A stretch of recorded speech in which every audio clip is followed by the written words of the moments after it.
Hey Siri, play Stay Schemin'. R.I.P. to all the real niggas worldwide. Salute. Real shit. What's going on, guys and girls? Welcome back to the channel. So today we're actually moving. Funny enough, so I've been living in this penthouse for a minute now. This balcony is huge and this view is insane and I'm gonna miss it, but I'm actually moving right over there. I currently pay like 10K a month for this place. This place though, 22.5. It's gonna be a step up for sure, but I feel like every single time I level up my expenses, my income like multiplies. But it's just a game and I gotta keep going. But yeah, we're moving. Bro, this is literally what a typical day looks like. I swear, eating some really good food. Shout out to Naked Farmer. And taking a meeting. Luckily my team is so good that I don't actually have to be there and they can lead themselves. But I'm still in there, I'm shadowing in and seeing what's going on and kind of just like giving my opinions whenever it's needed. But yeah, that's what a typical like afternoon looks like in my day. All right, let's go get the ladies some flowers. Anyway, someone stopped me at the gym earlier and asked me, how can they scale their business to 100 grand a month? And I was like, do you want to do that? And the reason I said that is because I know this guy personally. This guy has been working his ass off nonstop. Like he takes 12-hour shifts in his business. And I'm like, dude, do you want to get to 100 grand a month and work more? Like, is that really the goal? Or do you want to take a step back, analyze, see the things that you can delegate and actually become an owner of a business and be able to like scale past 100 grand a month? And he just looked at me, he was like, that's a very interesting thought. And I realized a lot of people make this mistake. They sort of become slaves to their business where they're working nonstop. They're working harder than ever and barely making money. I look around and I'm like, dude, like that was never the goal. Like bro, like the whole entire premise of me even building a business and becoming this online entrepreneur is to make money online and do whatever the fuck I want. If I want to go to China tomorrow, if I want to fly to Dubai, if I want to go see my parents in Dominican Republic, I can. And it's just because I have my time. And I'll put this into perspective. Like I just hopped off a call with my entire sales team in one of my companies and they just kind of like led the call. I was in there shadowing, seeing what they were talking about, just kind of like listening in. My camera was off. I wasn't really giving any input. And while I was there, the team was operating,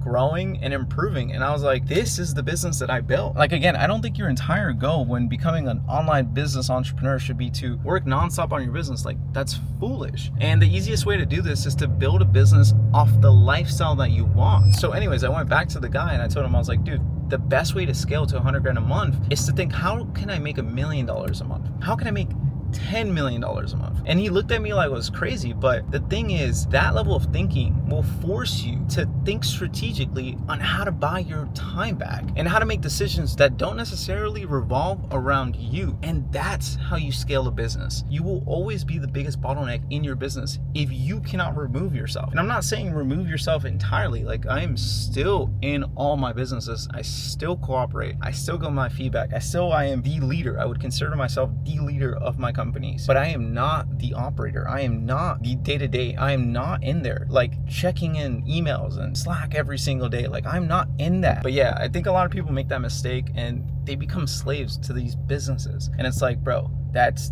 not the goal. All right, so quick little pit stop. Like I told you guys, we're moving, so I had to get a cashier's check. And yeah, I mean, like, shit, life's moving pretty quickly. I had to get a check for $18,000 just for the security deposit for the new place, which is insanity. Like, I don't know, like I never thought, like I always knew this was gonna be my life, but like, I guess like living it is just, it's just something else. Yeah, look, 18K, literally 18K for the new place. Let's go. It's your worst nightmare. It's my first night here, and this girl right here, who knows what she knows, so I'm going through.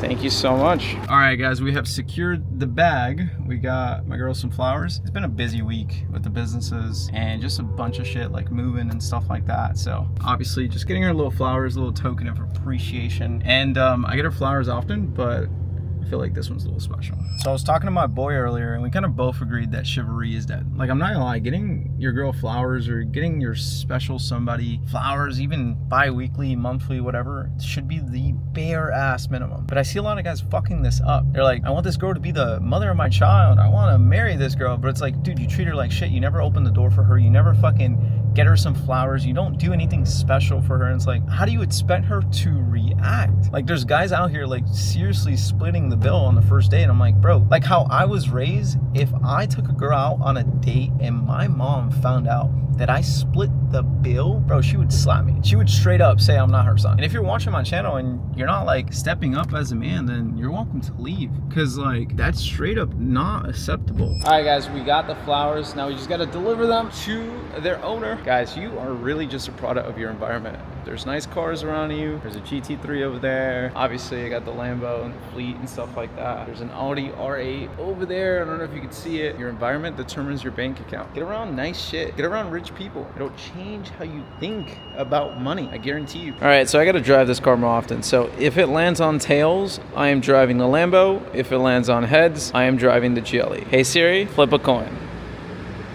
Heads. Heads? Yeah, I'm still driving the Lambo. Look at my history.